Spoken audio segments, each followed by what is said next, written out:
Hi friends, आज के class में हम लोग देखेंगे इंट्रोकोकस को एंड इंट्रोकोकस के दो स्पेसिफिक स्पीसीज इंट्रोकोकस फेसियम एंड इंट्रोकोकस फीकेलिस। तो चलिए शुरू करते हैं। टॉपिक की पॉइंट्स रिगार्डिंग इंट्रोकोकस, यानी कि इस वीडियो में हम लोग इंट्रोकोकस के क्लासिफिकेशन को देखेंगे, कैरेक्टर्स को देखेंगे, मॉर्फोलॉजी को देखेंगे, वायरुलेंस फैक्टर को देखेंगे, clinical syndromes, identification and treatment को देखेंगे। अब हम लोग इंट्रोकोकस के क्लासिफिकेशन को देखेंगे। इंट्रोकोकस ग्राम पॉजिटिव कोकाई होता है। अब ग्राम पॉजिटिव कोकाई को बायोकेमिकल रिएक्शन कैटालेज टेस्ट के आधार पर दो भागों में बांटा गया है। पहला जो है वह कैटालेज नेगेटिव, दूसरा जो है catalase positive. Catalase negative Streptococcus होता है, जबकि कैटालेज पॉजिटिव स्टेफाइलोकोकस होता है। इस क्लास में हम लोग कैटालेज नेगेटिव स्ट्रेप्टोकोकस को देखेंगे, जबकि अगले क्लास में हम लोग कैटालेज पॉजिटिव स्टेफाइलोकोकस को देखेंगे। देखिए, जो कैटालेज नेगेटिव स्ट्रेप्टोकोकस होता है वह ब्लड अगार पर हेमोलिसिस शो करता है, यानी कि alpha haemolysis, beta haemolysis and gamma haemolysis. अब अल्फा हेमोलिसिस क्या होता है, बीटा हेमोलिसिस क्या होता है और गामा हेमोलिसिस क्या होता है।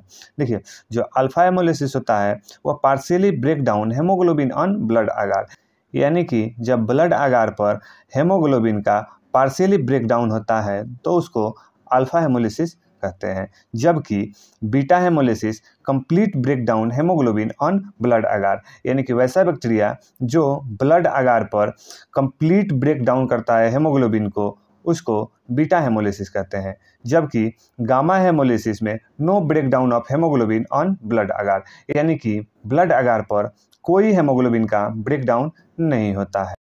अब हम लोग इंट्रोकोकस के कैरेक्टर्स को देखेंगे, यानी कि इंट्रोकोकस फीकेलिस एंड इंट्रोकोकस फेसियम। यानी कि जो इंट्रोकोकस होता है वह ग्राम पॉजिटिव बैक्टीरिया होता है एंड कैटालेज नेगेटिव होता है और ब्लड अगार पर गामा हेमोलिसिस शो करता है। और इंट्रोकोकस के ग्रोथ के लिए 6.5% NaCl जरूरी होता है।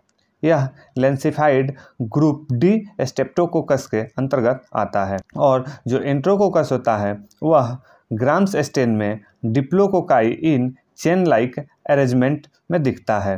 जनरली जो इंट्रोकोकस होता है वह फाउंड इन GI ट्रैक, यानी कि गैस्ट्रोइंटेस्टाइनल ट्रैक में जनरली मिलता है और यह फैकल्टेटिव एनारोब्स होता है। जैसे कि हम लोग देख सकते हैं इंट्रोकोकस डिप्लोकोकाई होता है और ग्राम्स स्टेनिंग में डिप्लोकोकाई चेन लाइक अरेंजमेंट में दिखता है। अब हम लोग इंट्रोकोकस के आइडेंटिफिकेशन को देखेंगे। देखिए, जब हम लोग के पास कोई भी क्लिनिकल सैंपल आएगा तब उसको हम लोग ब्लड अगार पर इनोकुलेट करेंगे। जनरली जो इंट्रोकोकस होता है वह ऑर्डिनरी मीडिया पर ग्रोथ नहीं करता है। इंट्रोकोकस के ग्रोथ के लिए enrichment media with 6.5% NaCl required होता है, जैसे कि ब्लड अगार। देखिए, जब हम लोग ब्लड अगार पर कोई भी क्लिनिकल सैंपल को इनोकुलेट करेंगे और उसको इंक्यूबेट करेंगे तो अगले दिन जब हम लोग देखेंगे तब उस पर पिन पॉइंट कॉलोनी शो होगा। यदि पिन पॉइंट कॉलोनी शो हो तब उसको हम लोग बोल सकते हैं कि वह इंट्रोकोकस है। लेकिन उसके आइडेंटिफिकेशन के लिए फर्दर हम लोग आगे का प्रोसेस करेंगे, जैसे कि ग्राम्स स्टेन करेंगे।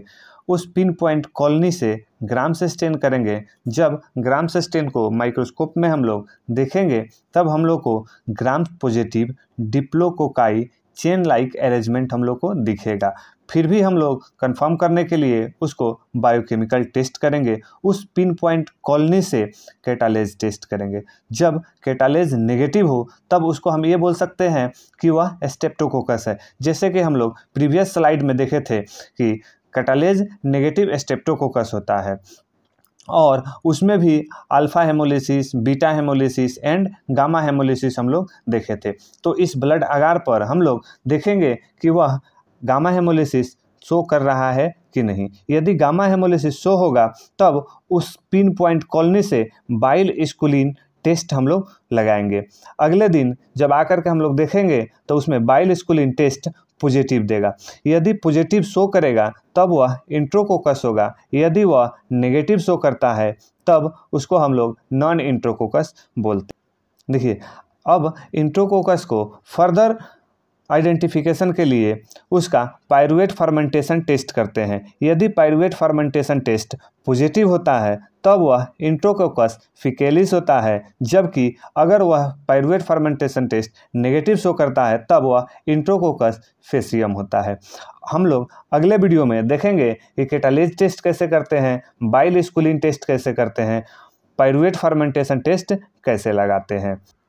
इंट्रोकोकस फिकेलिस एंड इंट्रोकोकस फेसियम को आइडेंटिफिकेशन के लिए हम लोग एक दूसरा भी टेस्ट कर सकते हैं, जैसे कि यूटीआई क्रोम अगार पर इनोकुलेट कर दें।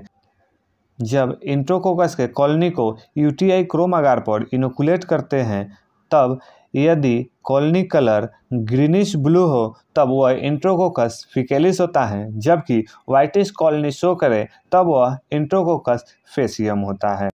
अब हम लोग इंट्रोकोकस के वायरुलेंस फैक्टर को देखेंगे, यानी कि इंट्रोकोकस फेसियम एंड इंट्रोकोकस फेकेलिस का वायरुलेंस फैक्टर देखेंगे। इंट्रोकोकस इंट्रिंसिक रेसिस्टेंट होता है पेनिसिलिन जी एंड सेफाइलोस्पोरिन से, और इंट्रोकोकस में एक special types of virulence factor पाया जाता है वेन जीन, जो कि वेंकोमाइसिन को रेसिस्ट करता है। अब हम लोग देखेंगे इंट्रोकोकस के क्लिनिकल सिंड्रोम को। जनरली जो वेंकोमाइसिन रेसिस्टेंट इंट्रोकोकस होता है वो कॉज करता है नोजोकोमिनल इन्फेक्शन, सब acute bacterial endocarditis and UTI. अब हम लोग देखेंगे, अभी तक इस क्लास में हम लोग जितना पढ़े हैं उसका एक समरी स्लाइड, यानी कि अपीयरेंस, यानी जो इंट्रोकोकस होता है उसका अपीयरेंस क्या होता है, डिप्लोकोकस इन चैन लाइक अरेंजमेंट होता है। और कैरेक्टर्स पिछले स्लाइड्स में हम लोग देखे थे, जैसे कि जो इंट्रोकोकस होता है वह ग्राम पॉजिटिव बैक्टीरिया होता है, कैटालेज नेगेटिव होता है, गामा हेमोलिसिस शो करता है, और इसके ग्रोथ के लिए 6.5% NaCl रिक्वायर्ड होता है, और यह लेंसिफाइड ग्रुप डी स्ट्रेप्टोकोकस के अंतर्गत आता है।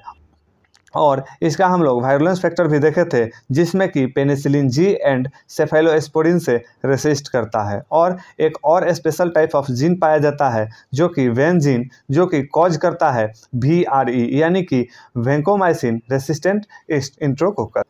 और जो वेंकोमाइसिन रेसिस्टेंट इंट्रोकोकस होता है वह नोजोकोमिनल इन्फेक्शन प्रोड्यूस करता है।